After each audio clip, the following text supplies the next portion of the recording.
새벽. 서울 외곽의 낡은 빌라 단지입니다. 세 층짜리 건물 하나가 붉은 불빛으로 물들고 있었죠. 소방차 사이렌이 울려 퍼지고 있었습니다. 이웃들이 복도로 쏟아져 나왔습니다. 모두 같은 곳을 바라보고 있었죠. 1층 맨 끝집 72세 김말순 씨의 집이었습니다. 소방대원들이 현관문 앞에 모여 있었습니다. 누군가 다급하게 소리쳤죠. 문 안 열립니다. 안쪽에서 잠겨 있어요. 또 다른 대원이 문틈에 코를 가까이 댔습니다. 그리고 얼굴을 찌푸렸죠. 가스 냄새 납니다. 바로 진입합니다. 쇠지렛대가 문틀을 파고들었습니다. 쾅, 찰컥, 끼익. 문이 안쪽으로 열렸습니다. 그 순간 코를 찌르는 가스 냄새가 복도로 밀려나왔죠. 대원들이 집 안으로 뛰어들었습니다. 거실은 어두웠습니다. 창문은 모두 닫혀 있었죠. 공기가 무거웠습니다. 숨쉬기조차 힘든 공간이었습니다. 그때 한 대원이 소리쳤습니다. 여기요. 아이 있습니다. 부엌 바닥이었습니다. 교복 입은 소년이 쓰러져 있었죠. 15살 이도윤 군이었습니다. 입술은 파랗게 질려 있었습니다. 손가락 끝도 창백했죠. 하지만 가슴이 미세하게 움직이고 있었습니다. 맥박 있어요. 빨리 옮겨요. 대원 2명이 도윤의 몸을 들어 올렸습니다. 복도로 나가는 순간이었습니다. 계단 쪽에서 한 여자가 비명을 질렀죠. 오늘 도윤아, 우리 아들. 그녀가 달려왔습니다. 박서연, 도윤의 엄마였습니다. 43세 여자는 헝클어진 머리로 아들에게 달려들었죠. 대원들이 그녀를 막았습니다. 지금 응급 상황입니다. 비켜주세요. 도윤은 들것에 실렸습니다. 산소 마스크가 얼굴을 덮었죠. 구급차가 출발했습니다. 서연은 그 자리에 주저앉았습니다. 눈물을 쏟아냈죠. 그 옆으로 한 남자가 다가왔습니다. 최성우, 서연의 남편이었습니다. 진정해. 애는 살았어. 서연은 고개를 들었습니다. 눈물 범벅 얼굴로 중얼거렸죠. 오늘 엄마가 또 가스를 안 잠근 거야. 그 말에 주변 이웃들이 고개를 끄덕였습니다. 나이 든 사람들은 항상 깜빡한다고들 하죠. 말순 씨도 요즘 자주 그런다는 소문이 있었습니다. 하지만 그 집 부엌 선반 위 작은 카메라 한 대가 켜져 있었습니다. 빨간 불빛이 깜빡이고 있었죠. 그 렌즈는 모든 것을 보고 있었습니다. 가스레인지를 열었던 손, 창문을 닫았던 손, 그리고 방문을 밖에서 잠갔던 손까지. 경찰이 현장을 조사하기 시작했습니다. 한순경이 부엌으로 들어갔죠. 오지훈, 이 동네를 담당하는 순경이었습니다. 가스레인지 밸브 열려 있네요. 창문은 전부 닫혀 있고. 그는 주변을 살폈습니다. 벽시계는 새벽 4시 15분에 멈춰 있었죠. 테이블 위에는 말순 씨의 안경이 놓여 있었습니다. 할머니는 어디 계세요? 서연이 떨리는 목소리로 대답했습니다. 서연을 친구 군대에게 어제 저녁에 가셨어요. 지훈이 고개를 끄덕였습니다. 그런데 뭔가 이상했죠. 할머니가 집을 비웠다면 왜 손주가 혼자 여기 있었을까요? 아이는 왜 혼자 있었나요? 서연은 잠시 말문이 막혔습니다. 성우가 대신 대답했죠. 애가 요즘 학원 늦게 끝나거든요. PC방 갔다가 할머니 집에 들른 것 같아요. 지훈은 수첩에 뭔가를 적었습니다. 그리고 다시 부엌을 돌아봤죠.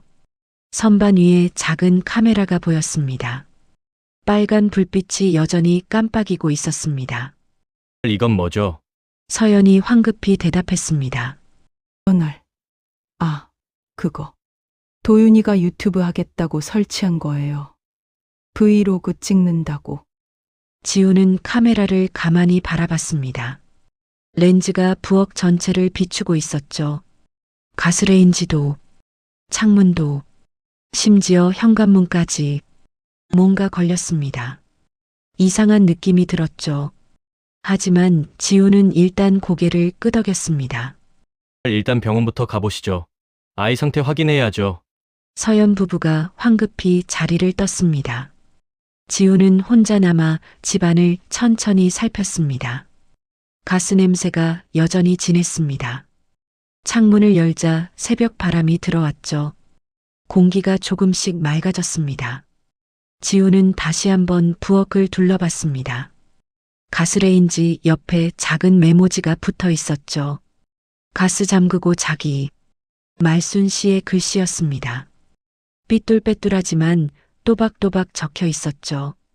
지우는 그 메모지를 한참 바라봤습니다. 가스를 잠그라는 메모를 붙여놓은 사람이 정말로 가스를 안 잠그고 집을 비웠을까요? 뭔가 맞지 않았습니다. 퍼즐 조각이 어긋나 있는 느낌이었죠. 지우는 다시 선반 위 카메라를 올려다봤습니다. 빨간 불빛이 여전히 깜빡이고 있었습니다. 마치 이렇게 말하는 것 같았죠. 나는 다 봤어. 진실을 다 봤어.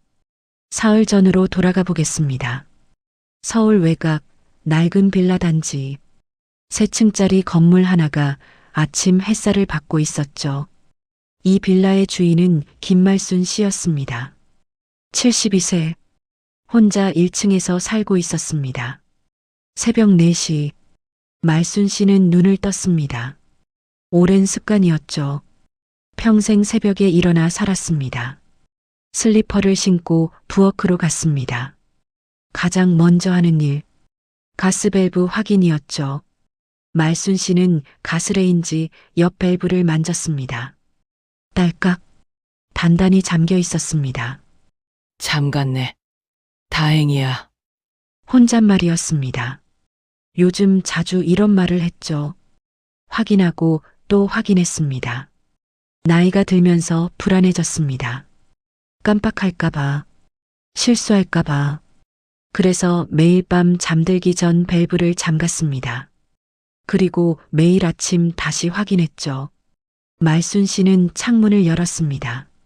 찬바람이 얼굴을 스쳤습니다. 11월 초 겨울이 오고 있었죠. 거실로 돌아왔습니다. 낡은 소파에 앉았습니다. 텔레비전을 켰죠. 아침 뉴스가 나오고 있었습니다. 물가가 올랐다는 소식, 집값이 떨어졌다는 소식. 말순 씨는 한숨을 쉬었습니다. 이 빌라, 남편이 살아있을 때 산 집이었습니다. 20년 전이었죠. 당시엔 꽤 괜찮은 집이었습니다. 지금은 낡았습니다. 벽지는 곳곳이 뜯어져 있었고 화장실 타일은 금이 가 있었죠. 하지만 말순 씨에겐 소중한 집이었습니다. 1층에서 혼자 살았습니다. 2층과 3층은 전세를 놓았죠. 그 돈으로 생활했습니다. 넉넉하지는 않았지만 굶지는 않았습니다. 말순 씨는 창밖을 바라봤습니다.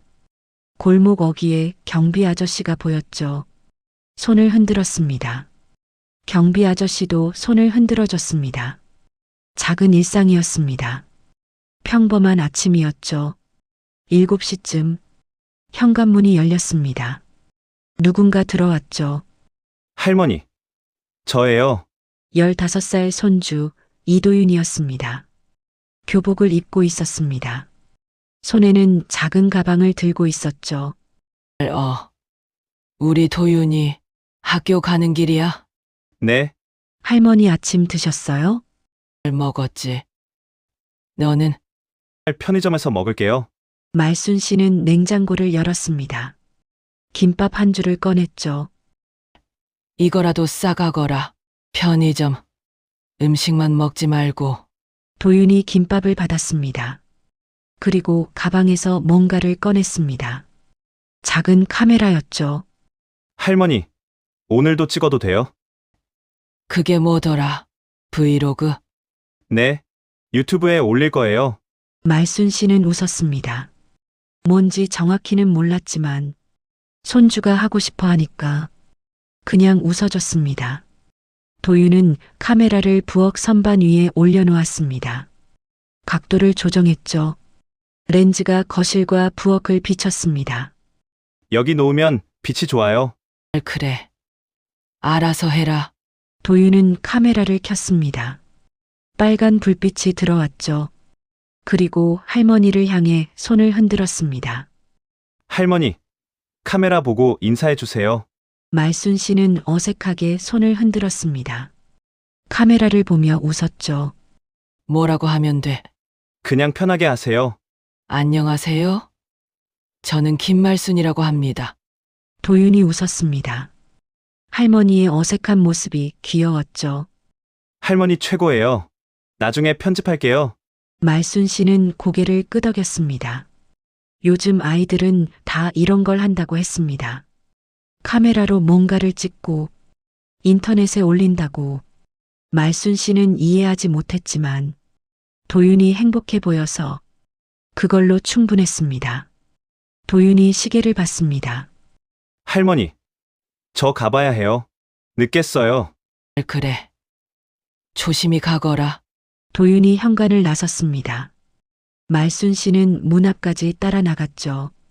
점심 잘 먹고. 네, 할머니도요. 도윤의 뒷모습이 골목 끝으로 사라졌습니다. 말순 씨는 한참을 서 있었습니다. 그리고 다시 집으로 들어왔죠. 혼자가 되었습니다. 조용했습니다. 텔레비전 소리만 들렸습니다. 말순 씨는 소파에 앉았습니다. 창밖을 바라봤습니다.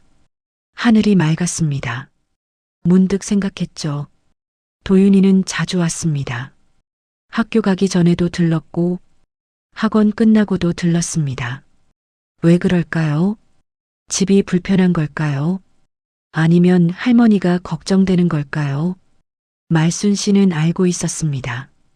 딸 서연의 집 분위기가 좋지 않다는 걸, 부부 싸움이 잦다는 걸, 빚이 있다는 소문도 들었죠. 그래서 더 미안했습니다. 도윤에게, 서연에게 자식을 잘 키우지 못한 것 같았습니다. 든든한 재산을 물려주지도 못했습니다. 그저 낡은 빌라 하나뿐이었죠. 말순 씨는 한숨을 쉬었습니다. 오후가 되었습니다. 초인종이 울렸죠. 말순 씨가 문을 열었습니다. 딸 서연이 서 있었습니다. 서연을.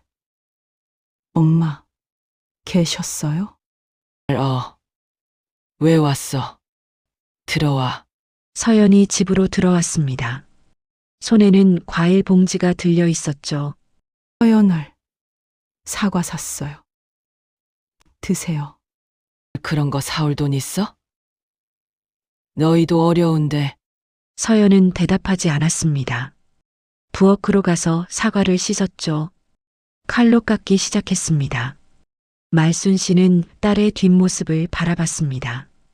여전히 예뻤습니다. 43이지만 젊어 보였죠. 하지만 표정이 어두웠습니다. 요즘 계속 그랬습니다. 무슨 일 있어? 서연을. 아니에요. 거짓말. 얼굴에 다 쓰려 있어. 서연이 칼질을 멈췄습니다. 잠시 망설이더니 입을 열었죠. 엄마, 요즘 자꾸 깜빡하시죠? 뭐가? 서연을. 가스요. 지난주에도 안 잠그셨잖아요. 제가 와서 확인했는데. 말순 씨는 기억을 더듬었습니다. 지난주 그런 일이 있었나? 문도 그렇고요. 안 잠그고 주무신 적도 있고. 그랬나? 말순 씨는 불안해졌습니다. 정말 그랬을까요? 기억이 나지 않았습니다. 서연을. 엄마. 혼자 사시는 거 이제 위험한 것 같아요. 무슨 소리야? 나 아직 멀쩡해. 서연을. 요양원 알아봤어요. 좋은 데예요. 밥도 나오고 사람들도 많고. 말순 씨는 고개를 저었습니다. 싫어. 나는 이 집에서 살 거야. 서연을. 엄마. 내가 왜 요양원을 가야 해? 내 집이 있는데. 서연은 입술을 깨물었습니다. 더 이상 말하지 않았죠. 사과를 접시에 담아 말순 씨 앞에 놓았습니다. 일단 드세요. 말순 씨는 사과를 집어들었습니다. 아삭. 단맛이 입안에 퍼졌습니다. 하지만 마음이 편하지 않았죠. 딸의 말이 자꾸 머릿속을 맴돌았습니다. 가스를 안 잠갔다. 문을 안 잠갔다. 정말일까요? 서연은 한참 앉아 있다가 일어났습니다. 오늘 저 가볼게요. 저녁은 챙겨 드세요. 그래. 서연이 문을 나섰습니다. 말순 씨는 혼자 남았습니다. 거실이 조용했습니다. 시계 초침 소리만 들렸죠. 말순 씨는 부엌으로 갔습니다. 가스밸브를 확인했습니다. 잠겨 있었습니다.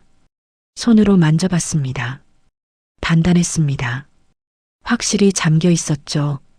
말순 씨는 중얼거렸습니다. 나는 멀쩡해. 아직 멀쩡하다고. 하지만 목소리에는 확신이 없었습니다. 의심이 스며들고 있었죠. 혹시 정말로 자신이 깜빡한 걸까요? 나이가 들면서 정신이 흐려진 걸까요? 말순 씨는 창밖을 바라봤습니다. 해가 지고 있었습니다. 하늘이 붉게 물들었죠. 그 빛 속에서 말순 씨는 갑자기 외로워졌습니다. 이유 없이 눈물이 났습니다. 혼자라는 게 무서웠습니다. 늙는다는 게 두려웠습니다. 그리고 딸에게 짐이 되는 것 같아서 미안했습니다. 말순 씨는 눈물을 닦았습니다. 그리고 다시 부엌으로 갔습니다. 가스밸브를 한 번 더 확인했죠. 잠겨 있었습니다. 여전히 잠겨 있었습니다. 잠갔어. 내가 잠갔다고. 자신에게 말하듯 중얼거렸습니다. 하지만 그 확신은 조금씩 흔들리고 있었습니다. 밤이 깊어갔습니다. 말순 씨는 침대에 누워 눈을 감았습니다. 잠이 오지 않았죠. 딸의 말이 계속 떠올랐습니다. 요양원 알아봤어요. 혼자 사시는 거 위험해요. 말순 씨는 이불을 꼭 잡았습니다. 가슴이 답답했습니다. 그리고 그날 밤 멀리 떨어진 곳에서 서연과 성우가 마주 앉아 있었습니다. 어머니, 반응이 어땠어? 오늘 요양원은 싫대요. 당연하죠. 성월. 그럼 어떻게? 일단 기다려요. 실수가 더 생기면 그때 다시 말하는 거예요. 성우는 고개를 끄덕였습니다. 그리고 핸드폰을 꺼냈습니다. 채무 독촉 문자가 쌓여 있었죠. 4억 2천만 원. 갚을 길이 없었습니다. 성우는 한숨을 쉬었습니다. 서연도 한숨을 쉬었습니다. 그 한숨 속에는 절박함이 있었습니다. 그리고 조금씩 자라나는 나쁜 생각이 있었습니다. 이틀 전 밤, 서연과 성우의 집이었습니다. 원룸 오피스텔. 좁고 어두운 공간이었죠. 테이블 위에는 서류가 쌓여 있었습니다. 독촉장들이었습니다. 빨간 글씨로 경고가 적혀 있었죠. 성우가 서류를 내려다보고 있었습니다. 45. 얼굴에 피로가 가득했습니다. 4억 2천. 중얼거렸습니다. 숫자가 실감나지 않았죠. 너무 컸습니다. 서연이 주방에서 나왔습니다. 컵라면 2개를 들고 있었습니다. 저녁이었습니다. 일단 먹어요. 성우는 젓가락을 들었습니다. 하지만 식욕이 없었죠. 그냥 면발만 건져 먹었습니다. 서연도 마찬가지였습니다. 몇 젓가락 먹다가 멈췄습니다. 서연을 이번 주까지래요. 3천만 원. 어디서 구해? 통장은 텅 비었고. 카드 현금 서비스도 막혔어요. 성우는 머리를 감싸쥐었습니다. 코로나 이후였습니다. 사업이 망했죠. 음식점을 했었습니다. 처음엔 잘 됐습니다. 그런데 거리두기가 시작됐고 손님이 끊겼습니다. 버티려고 대출을 받았습니다. 한 번, 두 번, 세 번. 빚이 눈덩이처럼 불어났죠. 결국 가게 문을 닫았습니다. 4년 전이었습니다. 그 뒤로 빚만 남았습니다.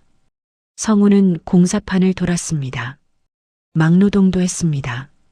하지만 이자도 못 갚았죠. 서연도 일했습니다. 편의점, 식당, 청소, 할 수 있는 건 다 했습니다. 그래도 빚은 줄지 않았습니다. 오히려 늘어났죠. 이자가 이자를 낳았습니다. 집 압류 들어온대. 어느 날. 언제요? 다음 달. 서연은 숨이 막혔습니다. 이 좁은 오피스텔조차 곧 빼앗길 거였습니다. 그때 핸드폰이 울렸습니다. 모르는 번호였죠. 서연이 받았습니다. 최성우 씨 댁 맞습니까? 서연월. 네. 사흘 안에 3천 입금 안 되면 법적 조치 들어갑니다. 조금만 기다려 주세요. 곧 구할게요. 그 말 벌써 석 달째 들었습니다. 이번이 마지막입니다. 뚝. 전화가 끊겼습니다. 서연은 핸드폰을 내려놓았습니다. 손이 떨렸죠. 성우가 서류를 집어 던졌습니다. 바닥에 종이가 흩어졌습니다. 끝났어. 우리 인생 여기까지야. 서연은 대답하지 않았습니다. 그저 창밖을 바라봤죠. 밤하늘이었습니다. 별이 하나도 보이지 않았습니다. 도시의 불빛만 가득했죠. 서연은 문득 생각했습니다. 엄마의 빌라. 그 집이 떠올랐죠. 작은 집이었지만 서울 외곽이라도 집이었습니다. 땅이 있는 집이었죠. 전세도 받고 있었습니다. 2층 3천, 3층 3천. 한 달에 관리비와 세금 빼고 얼마 안 남지만 그래도 있었습니다. 무엇보다 그 집은 엄마 명의였습니다. 엄마가 돌아가시면 자신에게 올 집이었죠. 서연은 그 생각을 떨쳐냈습니다. 나쁜 생각이었습니다. 자식이 할 생각이 아니었죠. 하지만 지워지지 않았습니다. 어머니지. 성우도 같은 생각을 하고 있었습니다. 그 집이라도 있으면 어느 날. 그만해요. 엄마 집이에요. 알아. 근데 우리 죽으라는 거야? 서연은 입술을 깨물었습니다. 성우의 말이 틀리지 않았습니다. 어머니도 연세가 있으시잖아. 70이면 언젠간 서연월. 그런 말 하지 마요. 목소리가 컸습니다. 성우가 움찔했죠. 서연은 자리에서 일어났습니다. 방으로 들어가 문을 닫았습니다. 혼자 남은 성우. 테이블에 엎드렸습니다. 머리가 복잡했죠. 나쁜 사람이 되고 싶지 않았습니다. 하지만 빚에 짓눌려 있었습니다. 숨쉬기조차 힘들었죠. 그리고 그 순간 아주 작은 생각이 떠올랐습니다. 만약에 어머니가 사고로 돌아가신다면 집이 상속될 것입니다. 보험도 있었습니다. 어머니는 실버보험을 들어두셨죠. 성우는 고개를 저었습니다. 미친 생각이었습니다. 절대 해서는 안 될 생각이었죠. 하지만 그 생각은 지워지지 않았습니다. 머릿속에 뿌리를 내렸습니다. 며칠이 지났습니다. 추심 전화는 계속 왔습니다. 독촉장도 쌓였죠. 서연은 엄마를 자주 찾아갔습니다. 이유는 간단했습니다. 상태를 확인하는 것이었죠. 서연월. 엄마. 요즘 어떠세요? 그냥 그렇지 뭐. 가스 확인은 잘하세요. 그래. 말순 씨는 요즘 자신이 없었습니다. 정말로 깜빡하는 것 같았죠. 딸이 자꾸 물어보니까 더 불안해졌습니다. 보험은 잘 유지되고 있죠. 응. 매달 빠져나가더라. 서연월. 끊지 마세요. 혹시 모르잖아요. 말순 씨는 고개를 끄덕였습니다. 실버보험이었습니다. 사고나 질병에 대비한 거였죠. 서연은 그 말을 듣고 안도했습니다. 보험이 살아 있었습니다. 집으로 돌아왔습니다. 성우가 기다리고 있었죠. 어떻게 됐어? 서연월. 보험 있어요. 사고 시 5천. 성우는 숨을 삼켰습니다. 5천만 원. 집값까지 합치면 빚을 갚을 수 있었습니다. 새로 시작할 수 있었죠. 서연월. 우리 무슨 생각하는 거예요? 살려고 하는 거야. 이건 아니에요. 성우알. 그럼 뭐가 있어? 다른 방법 있어? 서연은 대답할 수 없었습니다. 방법이 없었습니다. 정말로 없었죠. 그날 밤 두 사람은 마주 앉았습니다. 오랜 침묵이 흘렀습니다. 그리고 성우가 먼저 입을 열었습니다.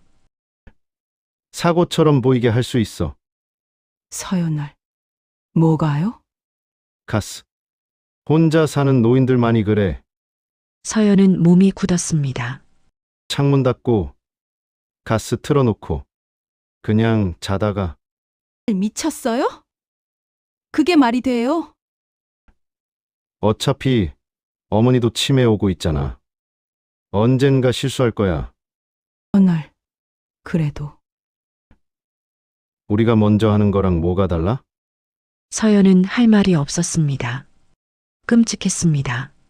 하지만 논리적이었죠. 고통 없어. 그냥 잠들듯이. 어머니도 편할 거야. 서연월. 이게 효도예요. 생존이야. 서연은 눈을 감았습니다. 눈물이 흘렀습니다. 나쁜 딸이 되는 거였습니다. 폐륜을 저지르는 거였죠. 하지만 다른 길이 보이지 않았습니다. 며칠 뒤 서연은 보험회사에 전화했습니다. 보험. 보장 내용 확인하고 싶은데요. 사고사의 경우 5천만 원 지급됩니다. 가스 사고도 포함되나요? 네, 단독 사고로 판정되면 보장됩니다. 서연월. 감사합니다. 전화를 끊었습니다. 손이 차가웠습니다. 성우가 옆에서 지켜보고 있었습니다. 됐어? 서연월. 네. 언제 할 거야? 서연월. 모르겠어요. 생각 좀 해봐야죠. 하지만 두 사람 모두 알고 있었습니다. 이미 결정된 거였죠. 시간 문제였습니다. 그날 밤 서연은 잠들지 못했습니다. 천장을 바라보며 누워 있었죠. 엄마 얼굴이 떠올랐습니다. 어렸을 때 엄마, 자신을 안아주던 엄마, 밥을 먹여주던 엄마. 서연은 눈물을 흘렸습니다. 소리 없이 울었죠. 미안했습니다. 용서를 빌고 싶었습니다. 하지만 멈출 수 없었습니다. 이미 선을 넘어버렸습니다. 다음 날 아침, 성우가 메모지를 내밀었습니다. 거기엔 계획이 적혀 있었죠. 야심한 밤, 창문 닫기, 가스 열기, 문 잠그기. 서연은 그 메모를 읽었습니다. 글자가 흐려졌습니다. 눈물 때문이었죠. 이번 주 안에 하자. 서연월. 알았어요. 목소리가 떨렸습니다. 하지만 고개는 끄덕였습니다. 그렇게 두 사람은 선택했습니다. 돌이킬 수 없는 선택을. 하루 전 오전, 말순 씨의 빌라였습니다. 화요일 아침이었죠. 시장 좀 다녀올게. 말순 씨는 장바구니를 들었습니다. 매주 화요일은 시장 가는 날이었죠. 오전 10시쯤 나가서 점심 전에 돌아왔습니다. 현관문이 닫혔습니다. 말순 씨의 발소리가 멀어졌죠. 10분쯤 지났을까? 빌라 골목에 차 한 대가 들어왔습니다. 서연과 성우였습니다. 두 사람은 차에서 내렸습니다. 주변을 살폈죠. 사람이 없었습니다. 지금이야. 서연월. 알았어요. 서연이 열쇠를 꺼냈습니다. 예비 열쇠였죠. 엄마가 준 거였습니다. 현관문이 열렸습니다. 두 사람이 조용히 들어갔습니다. 집은 비어 있었습니다. 텔레비전만 켜져 있었죠. 아침 예능 프로그램이 나오고 있었습니다. 성우가 창문으로 갔습니다. 거실 창문, 부엌 창문. 하나씩 닫기 시작했죠. 쿵. 창문이 닫혔습니다. 소리가 컸습니다. 조심해. 소리나. 서연을 서연은 부엌으로 갔습니다. 가스레인지 앞에 섰죠. 손이 떨렸습니다. 밸브를 잡았습니다. 차갑고 단단했습니다. 서연을 이거 돌리면 그래. 천천히. 서연이 밸브를 돌렸습니다. 딸깍 열렸습니다. 치익 가스가 새어나오기 시작했습니다. 냄새가 코를 찔렀죠. 냄새. 당연하지. 가스니까. 두 사람은 잠시 멈춰 섰습니다. 가스가 공기 중으로 퍼졌습니다. 방 안이 무거워졌죠. 서연은 입을 막았습니다. 숨쉬기가 힘들었습니다. 이 정도면 1시간이면 충분해. 엄마가 들어오시면 문만 잠그면 돼. 밖에서. 서연은 고개를 끄덕였습니다. 하지만 가슴이 아팠죠. 그때였습니다. 밖에서 소리가 들렸습니다. 할머니, 도윤의 목소리였습니다. 도윤이? 왜 여기 와? 두 사람은 당황했습니다. 도윤은 학교에 있어야 했죠. 현관문이 열렸습니다. 도윤이 들어왔습니다.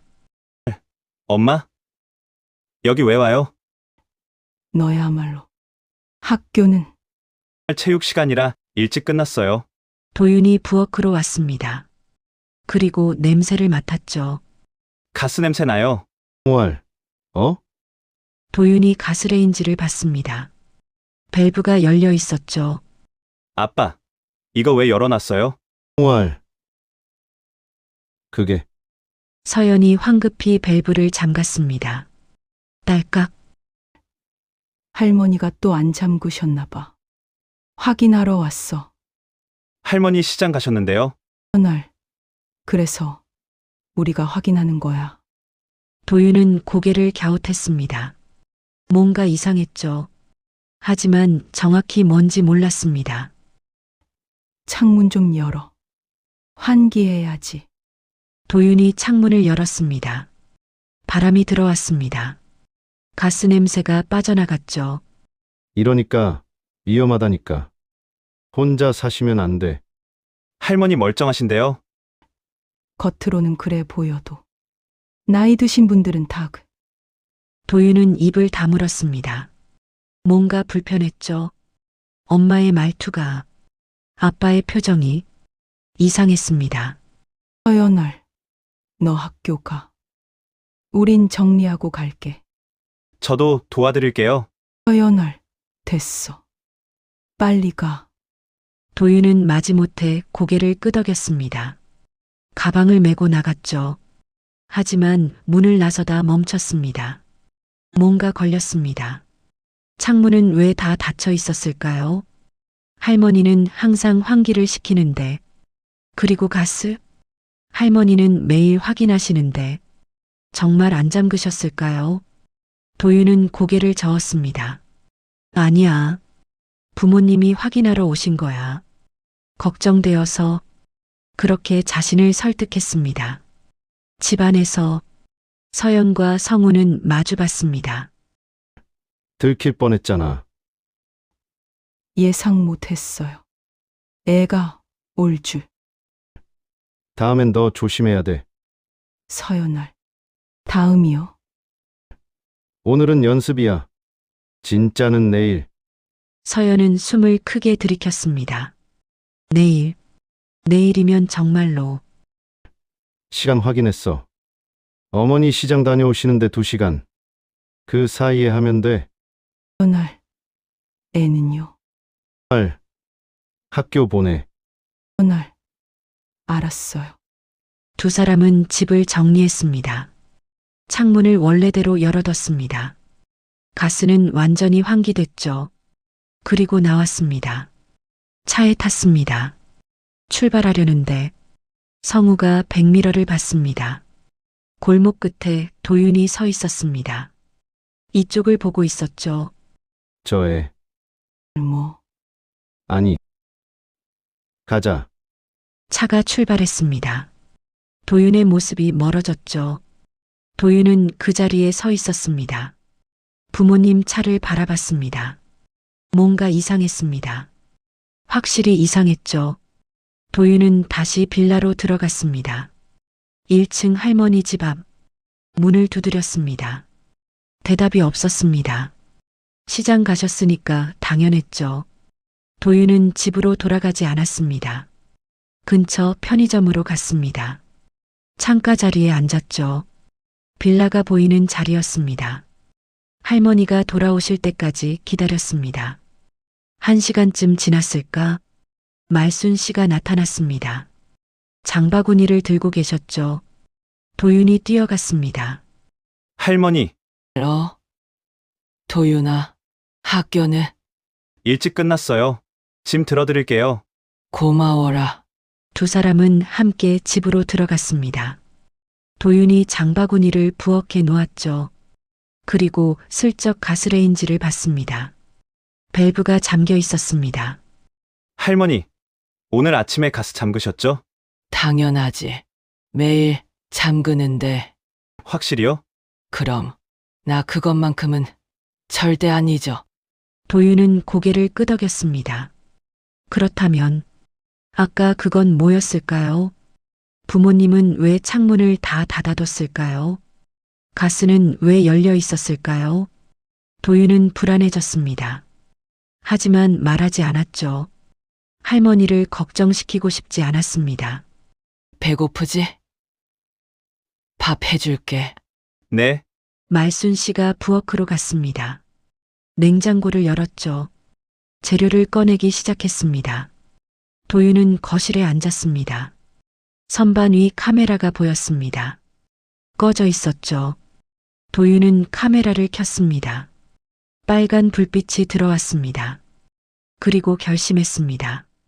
이제부터는 꺼놓지 않기로. 뭔가 이상했습니다. 부모님이 이상했습니다. 느낌이 좋지 않았죠. 도윤은 카메라 각도를 조정했습니다.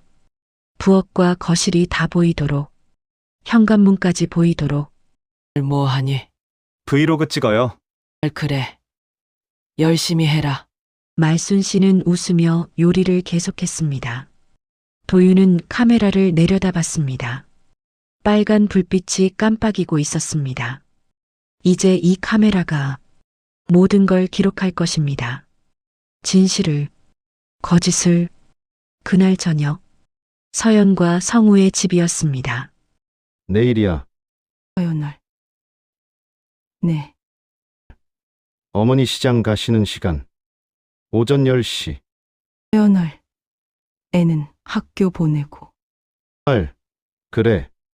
우리 둘이 가는 거야. 서연은 손을 꼭 쥐었습니다. 손톱이 손바닥을 파고들었죠. 아팠습니다.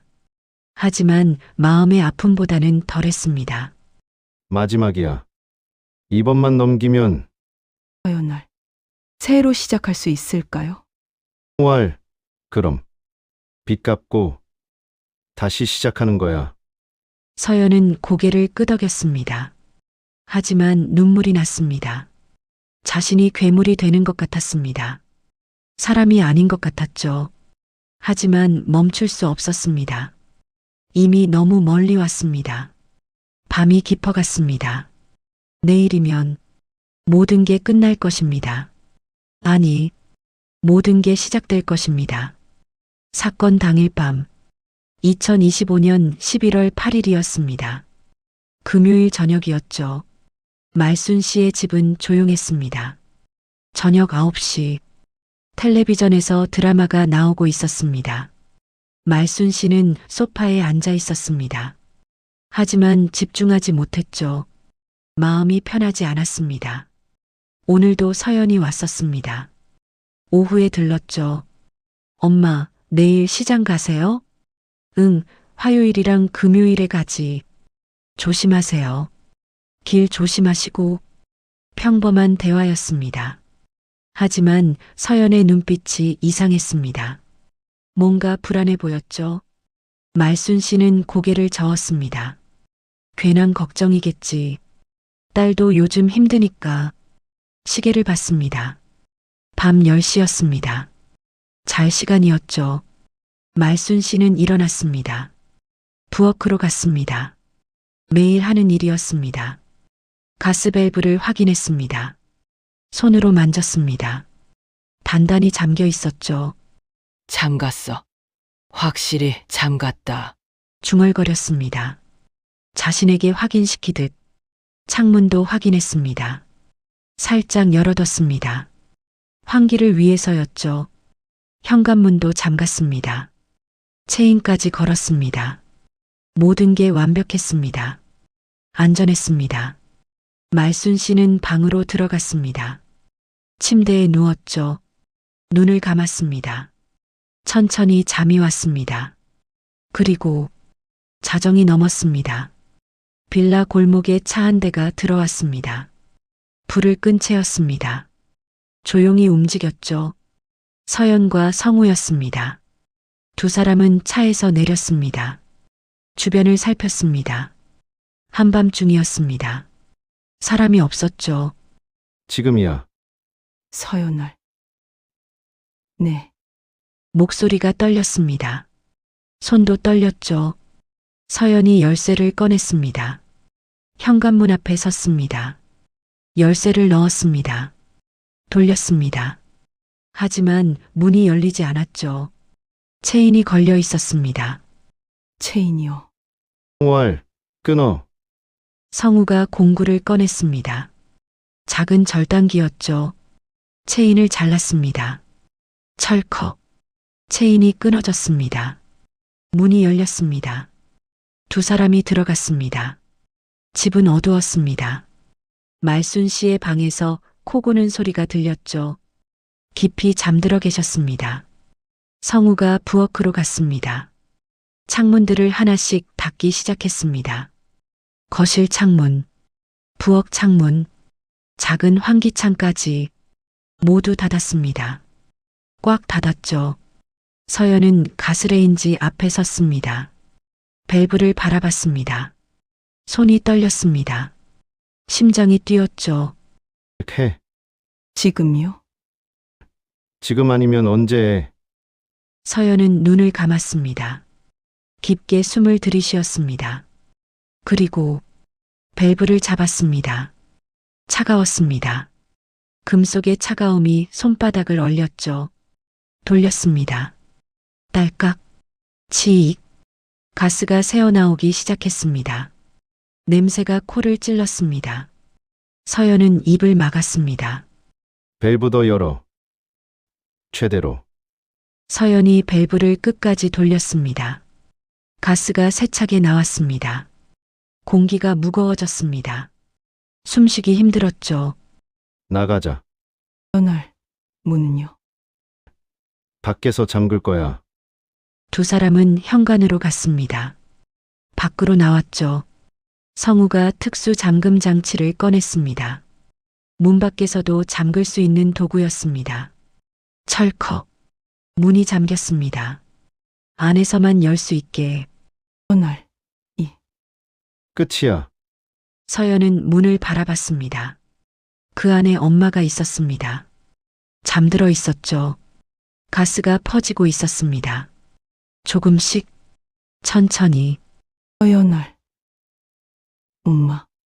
목소리가 나오지 않았습니다. 눈물이 흘렀죠. 가자. 알리바이 만들어야 해. 서연을. 네. 두 사람은 돌아섰습니다. 차로 향했습니다. 그때였습니다. 골목 반대편에서 인기척이 들렸습니다. 두 사람은 얼어붙었습니다. 누군가 걸어오고 있었습니다. 교복 입은 아이였죠. 도윤이었습니다. 저의 도윤은 PC방에서 돌아오는 길이었습니다. 학원이 끝나고 친구들과 게임을 했죠. 밤 12시 반이었습니다. 도윤은 부모님을 봤습니다. 이상했습니다. 이 시간에 왜 여기 있을까요? 엄마? 아빠? 서연월, 도윤아. 도윤이 다가왔습니다. 부모님의 표정이 이상했습니다. 창백했죠. 할머니 집에서 나오시는 거예요? 응. 그냥 확인하러. 이 시간에요? 할머니가 전화하셔서 가스가 안 잠긴 것 같다고. 도윤은 고개를 갸웃했습니다. 할머니는 항상 잠그시는데 그럼 저도 들어갈게요. 서연월, 안 돼. 목소리가 컸습니다. 도윤이 놀랐죠. 서연월, 아니. 할머니 주무시고 계셔. 방해하지 마. 그럼 저는 조용히. 집 가. 지금 당장. 성우의 목소리가 차갑했습니다. 평소와 달랐죠. 도윤은 뭔가 이상함을 느꼈습니다. 확실히 이상했습니다. 부모님의 손이 떨리고 있었습니다. 얼굴에 식은땀이 흐르고 있었죠. 그리고 할머니 집 현관문, 체인이 끊어져 있었습니다. 그날 체인이 왜 끊어졌어요? 서연월, 그게 도윤은 더 이상 듣지 않았습니다. 뛰었습니다. 할머니 집 현관으로 도윤이 문을 잡았습니다. 열리지 않았습니다. 잠겨 있었죠. 할머니, 할머니. 소리쳤습니다. 문을 두드렸습니다. 대답이 없었습니다. 그리고 냄새를 맡았습니다. 문틈으로 새어나오는 가스 냄새. 가스 냄새가 나요. 서연월, 도윤아. 진정해. 문 열어요, 빨리. 안 돼. 열쇠가 안에 있어. 도윤은 부모님을 돌아봤습니다. 그들의 눈빛을 봤습니다. 공포가 있었습니다. 죄책감이 있었습니다. 그리고 발각될까 두려워하는 눈빛. 도윤은 깨달았습니다. 부모님이 할머니를 뭐 하신 거예요? 아니야. 우린 가스를 튼 거죠? 문을 잠근 거죠? 너 지금 도윤은 더 이상 듣지 않았습니다. 뛰었습니다. 집 뒤쪽으로 부엌 창문이 있는 곳이었습니다. 도윤아. 위험해. 도윤은 창문 앞에 섰습니다. 닫혀 있었습니다. 유리창 너머로 어두운 부엌이 보였죠. 도윤은 주변을 둘러봤습니다. 벽돌 하나가 보였습니다. 집어들었습니다. 무거웠습니다. 그리고 던졌습니다. 팡! 유리창이 깨졌습니다. 가스가 쏟아져 나왔습니다. 도윤의 얼굴을 덮었죠. 숨이 막혔습니다. 머리가 어지러웠습니다. 하지만 멈추지 않았습니다. 창문 틀을 잡았습니다. 몸을 밀어 넣었죠. 유리 파편이 옷을 찢었습니다. 손에서 피가 났습니다. 하지만 신경 쓰지 않았습니다. 안으로 들어갔습니다. 부엌 바닥에 떨어졌습니다. 가스가 가득했습니다. 숨을 쉴 수 없었죠. 할머니, 목소리가 나오지 않았습니다. 기어갔습니다. 가스레인지로 밸브를 잡았습니다. 잠갔습니다. 가스가 멈췄습니다. 도윤은 창문으로 갔습니다. 열려고 했습니다. 하지만 힘이 없었죠. 머리가 무거웠습니다. 시야가 흐려졌습니다. 창문. 손이 미끄러졌습니다. 바닥에 쓰러졌습니다. 의식이 흐려졌습니다. 마지막으로 본 것은 선반 위 카메라의 빨간 불빛이었습니다.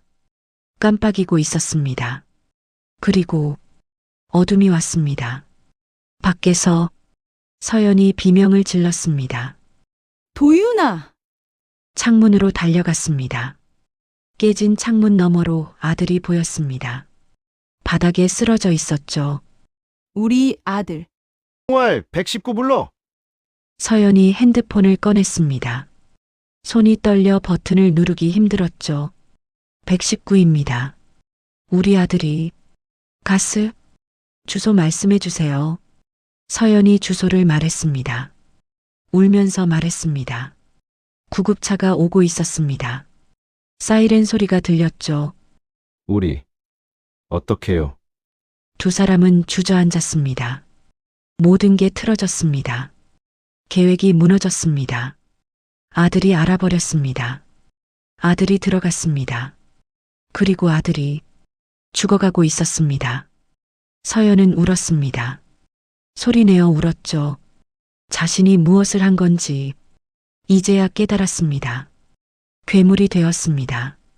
사람이 아니었습니다. 구급차가 도착했습니다.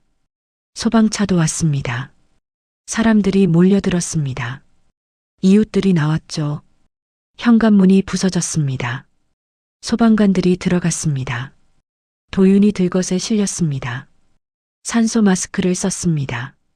말순 씨도 나왔습니다. 정신을 잃은 채였습니다. 두 사람 모두 병원으로 갔습니다. 그리고 부엌 선반 위 카메라는 여전히 켜져 있었습니다. 모든 것을 기록했습니다. 진실을 담았습니다. 이제 그 진실이 세상으로 나올 차례였습니다. 병원 응급실, 새벽 1시였습니다. 형광등 불빛이 차갑게 내려앉았습니다. 복도에는 소독약 냄새가 가득했죠. 도윤이 침대에 누워 있었습니다. 산소 마스크를 쓴 채였습니다. 가슴이 천천히 오르내렸죠. 의사가 나왔습니다. 가스 중독입니다. 다행히 노출 시간이 짧았어요. 서연을 괜찮은 거죠? 우리 아들 괜찮죠? 일단 안정적입니다. 하루 이틀 지켜봐야 해요. 서연은 주저앉았습니다. 안도의 한숨을 쉬었죠. 옆 침대에는 말순 씨가 있었습니다. 역시 산소 마스크를 쓰고 계셨습니다. 어르신은 노출 시간이 더 길었습니다. 상태를 계속 모니터링해야 해요. 이식은요? 곧 깨어나실 겁니다. 의사가 돌아갔습니다. 복도에는 서연과 성우만 남았습니다. 두 사람은 말이 없었습니다. 서로를 쳐다보지도 않았죠. 경찰이 올 거야. 서연을 알아요. 뭐라고 할 거야? 서연을 모르겠어요. 침묵이 흘렀습니다. 무겁고 답답한 침묵이었죠. 그때 병실 문이 열렸습니다. 도윤이 눈을 떴습니다. 서연이 달려갔습니다. 서연을 도윤아 괜찮아? 도윤은 서연을 봤습니다. 눈빛이 차가웠습니다. 그날 엄마? 미안해. 정말 미안해. 할머니는요? 서연을 괜찮아. 옆에 계셔. 도윤은 천천히 일어났습니다. 몸이 무거웠죠. 하지만 움직였습니다. 침대에서 내려왔습니다. 말순 씨에게 갔습니다. 할머니는 아직 눈을 감고 계셨습니다. 하지만 숨을 쉬고 계셨죠. 도윤은 할머니 손을 잡았습니다. 따뜻했습니다. 할머니, 눈물이 났습니다. 참을 수 없었습니다. 제가 지켰어요. 제가. 말순 씨의 손가락이 움직였습니다. 천천히 눈을 떴죠. 도윤아, 네, 할머니. 저예요. 무슨 일이야? 여긴 어디고? 병원이에요. 괜찮아요. 이제 괜찮아요. 말순 씨는 천천히 고개를 돌렸습니다. 서연이 보였습니다. 성우도 보였죠. 그리고 기억이 났습니다. 가스 냄새, 숨막히던 느낌, 죽어가던 순간. 내가 가스를 안 잠근 거야? 도윤은 입술을 깨물었습니다. 말해야 했습니다. 진실을. 아니에요. 뭐, 할머니가 아니에요. 할머니는 매일 잠그셨어요. 말순 씨는 도윤을 봤습니다. 무슨 말인지 이해하지 못했죠. 엄마가 문 잠갔어요. 말순 씨는 얼어붙었습니다. 서연을 봤습니다. 서연은 고개를 숙였습니다. 아무 말도 하지 못했죠. 서연아, 서연을. 엄마, 미안해요. 너희가 진짜로 목소리가 떨렸습니다. 믿을 수 없었습니다. 자신의 딸이 자신을 죽이려 했다는 게 말순 씨는 눈물을 흘렸습니다. 소리 없이 울었죠. 그때 문이 열렸습니다. 경찰이 들어왔습니다. 오지훈 순경이었습니다. 실례합니다. 상황 파악이 필요해서요. 말순 씨는 지훈을 봤습니다. 도윤도 봤죠. 저 할 말이 있어요. 네, 말씀하세요. 증거가 있어요. 서연을. 도윤아. 카메라요. 제가 집에 설치한 카메라. 카메라요? 부엌 선반 위에 있어요. 다 찍혔을 거예요. 지훈은 수첩을 꺼냈습니다. 뭔가를 적었죠. 확인하겠습니다. 카메라가 뭘 찍었다는 거야? 도윤은 아버지를 똑바로 봤습니다. 엄마 아빠가 가스 튼 거요. 창문 닫은 거요.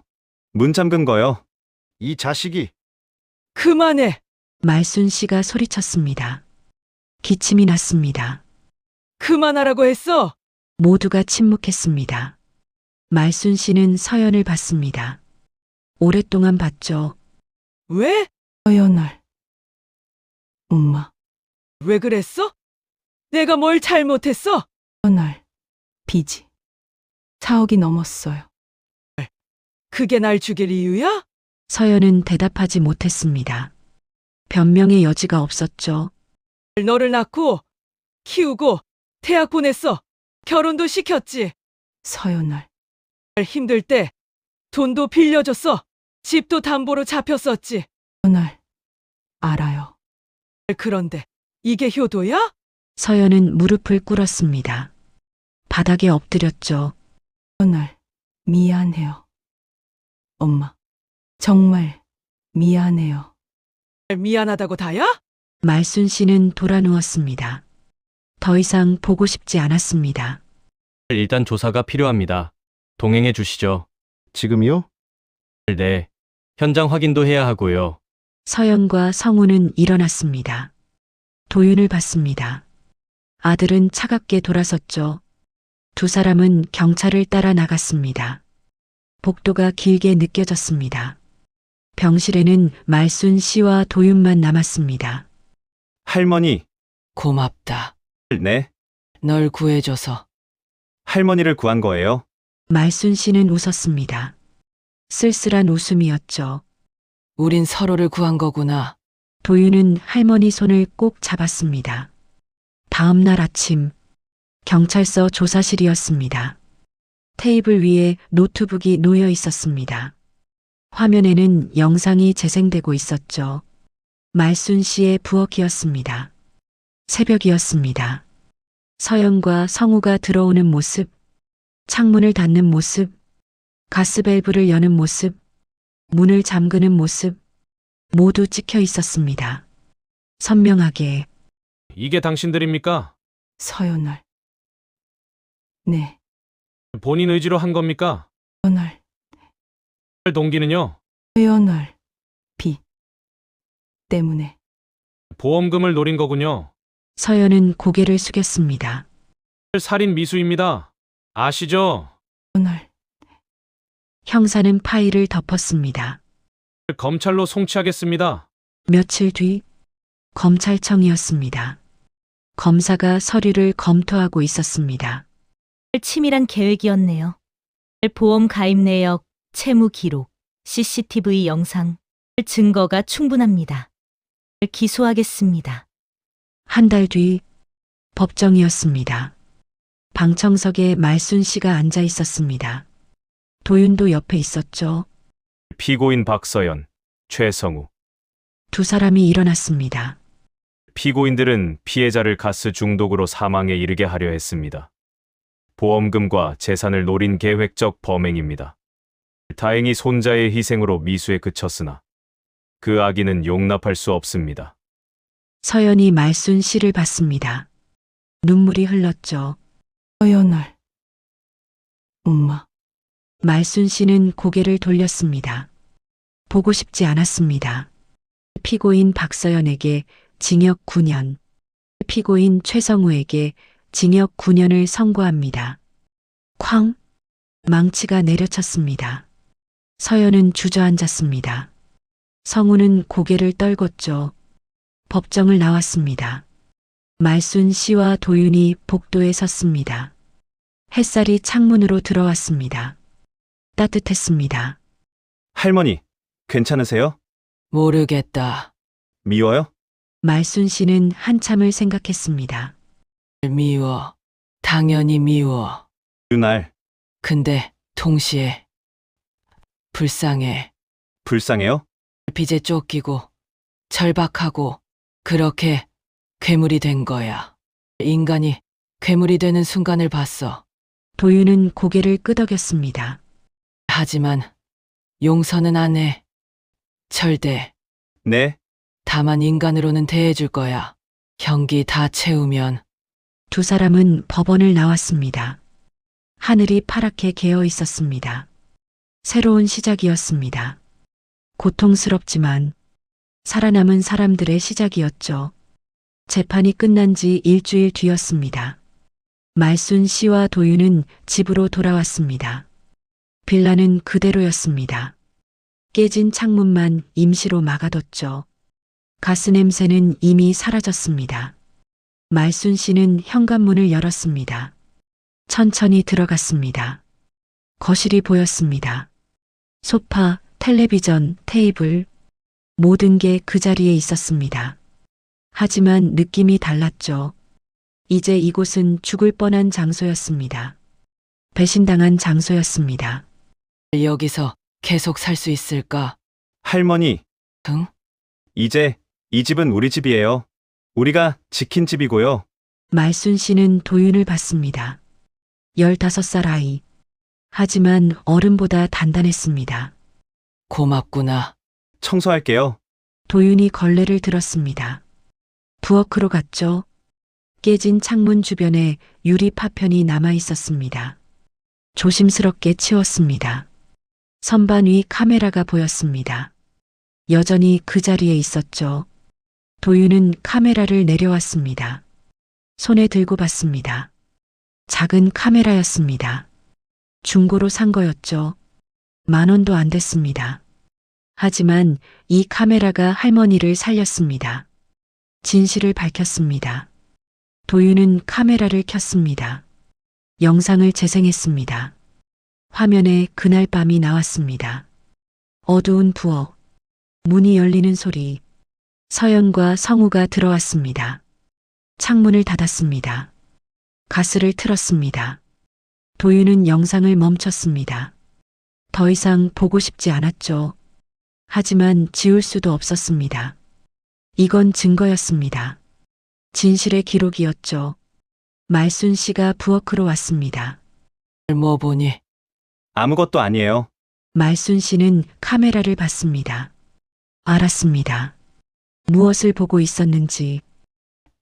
그거 경찰에 제출한 거 아니었어? 복사본이에요. 원본은 제출했고, 왜 갖고 있어? 그날, 기억하려고요. 뭘? 사람이 어떻게 변하는지요. 말순 씨는 한숨을 쉬었습니다. 15살이 할 말이 아니었죠. 하지만 도윤은 이미 어른이 되어 있었습니다. 그날 밤 이후로 며칠이 지났습니다.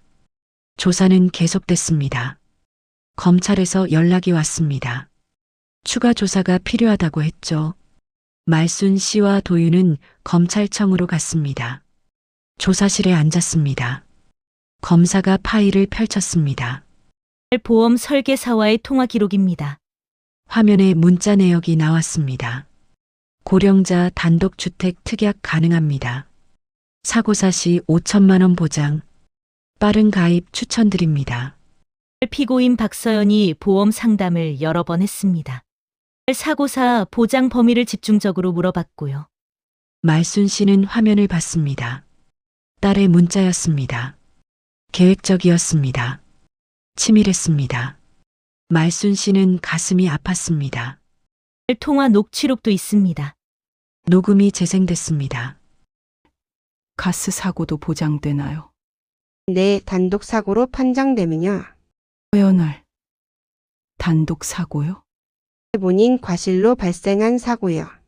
말순 씨는 눈을 감았습니다. 듣고 싶지 않았습니다. 하지만 들어야 했습니다. 이게 현실이었으니까. 채무 기록도 확인했습니다. 서류가 넘어갔습니다.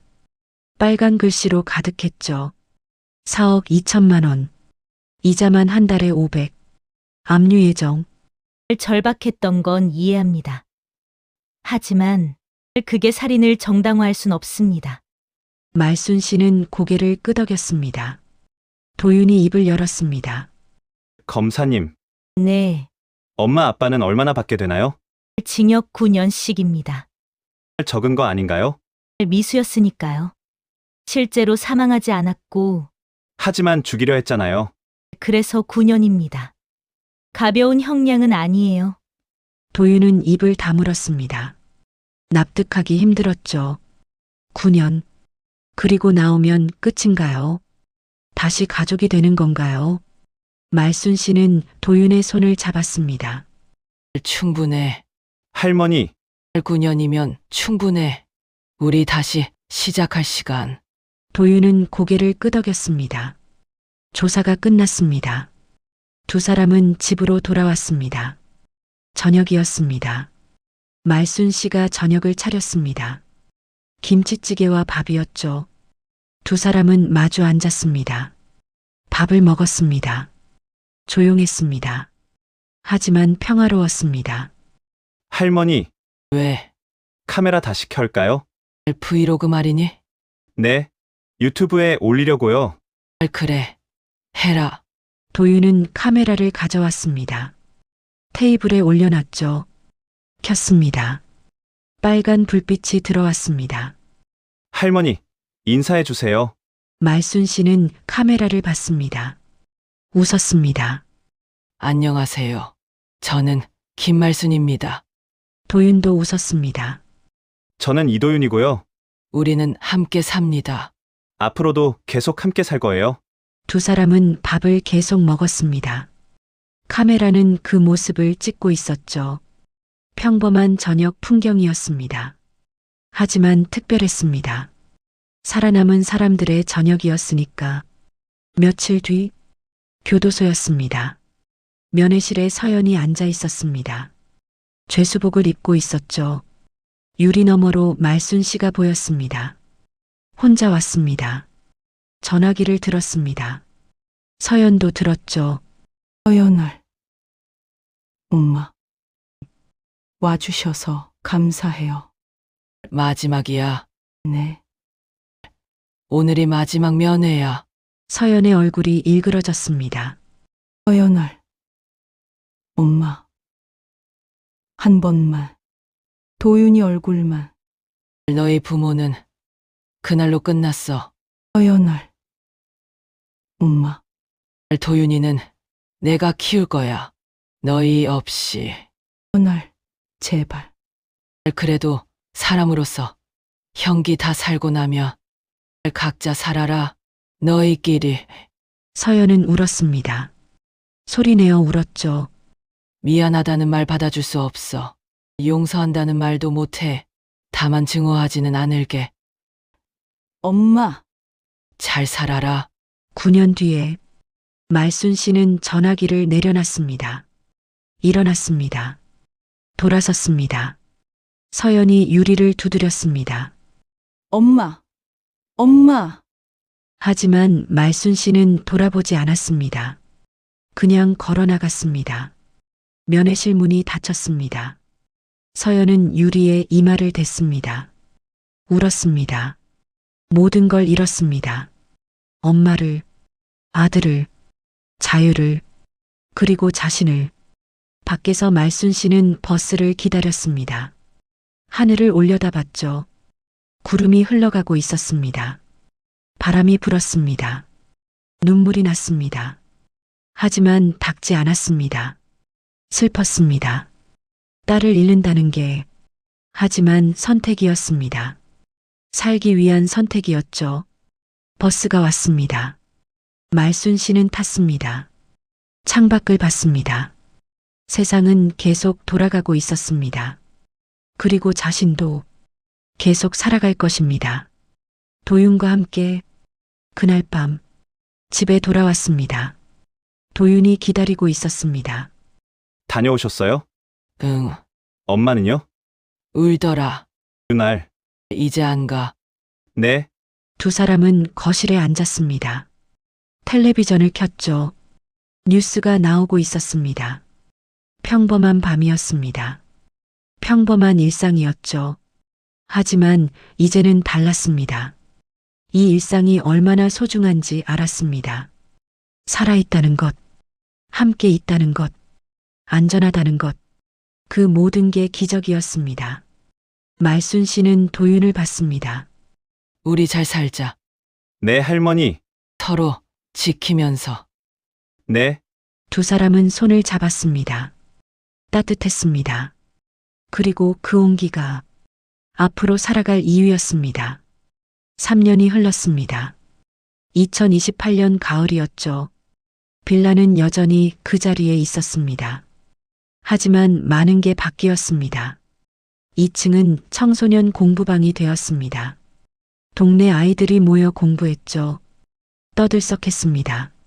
말순 씨는 그 소리가 좋았습니다. 시끄러운 게 좋지. 살아있는 소리야.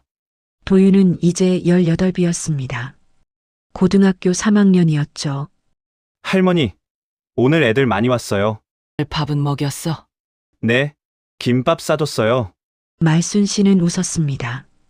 작은 일이었습니다. 하지만 의미가 있었죠. 자신들이 받은 사랑을 나누는 것. 교도소에서 편지가 왔습니다. 서연이 보낸 거였습니다. 말순 씨는 편지를 읽지 않았습니다. 그냥 서랍에 넣었죠. 읽을 준비가 안 됐습니다. 아직은 도윤이 물었습니다. 안 읽어요? 나중에. 언제요? 모르겠다. 준비되면. 도윤은 고개를 끄덕였습니다. 이해했습니다. 어떤 상처는 시간이 필요했죠. 어느 날 도윤이 말했습니다. 할머니, 저 경찰 될래요? 정말. 네. 경찰대학 준비하고 있어요. 말순 씨는 도윤을 봤습니다. 의젓해진 손주. 믿음직스러웠습니다. 왜 경찰? 우리 같은 사람 지켜주고 싶어요. 말순 씨는 눈물이 났습니다. 기쁜 눈물이었죠. 잘 될 거야. 넌 할 수 있어. 할머니 덕분이에요. 무슨. 할머니가 포기 안 하셨잖아요. 저도 배웠어요. 두 사람은 껴안았습니다. 저녁이었습니다. 둘이서 저녁을 먹었습니다. 오늘 뉴스 봤니? 무슨 뉴스요? 노인 학대 사건 또 나오더라. 그날. 세상에 우리 같은 사람 많은가 봐. 제가 지킬게요. 경찰 되면. 그래. 부탁한다. 밤이 깊었습니다. 도윤은 방으로 들어갔습니다. 말순 씨는 혼자 거실에 남았습니다. 창밖을 봤죠. 별이 보였습니다. 오랜만이었습니다. 문득 생각했습니다. 서연을, 딸을 미웠습니다. 여전히 미웠죠. 하지만 동시에 불쌍했습니다. 빚에 짓눌려 괴물이 된 사람. 언젠가는 용서할 수 있을까요? 모르겠습니다. 하지만 증오는 놓았습니다. 증오는 자신을 갉아먹으니까. 말순 씨는 자리에서 일어났습니다. 부엌으로 갔습니다. 가스밸브를 확인했습니다. 습관이었습니다. 3년이 지나도 변하지 않았죠. 잠겨 있었습니다. 안전했습니다. 오늘도 잘했어. 자신에게 말했습니다. 방으로 들어갔습니다. 침대에 누웠습니다. 평화로웠습니다. 안전했습니다. 그리고 내일도 또 살아갈 것입니다. 도윤과 함께 어떤 집은 피로 끊어지고 어떤 집은 마음으로 이어집니다. 말순 씨와 도윤의 집은 마음으로 이어진 집이었습니다. 배신을 넘어서, 고통을 넘어서 서로를 지키며 살아가는 집. 이제 이 집의 문은 안에서만 잠깁니다. 두 사람이 서로를 지키기 위해서입니다.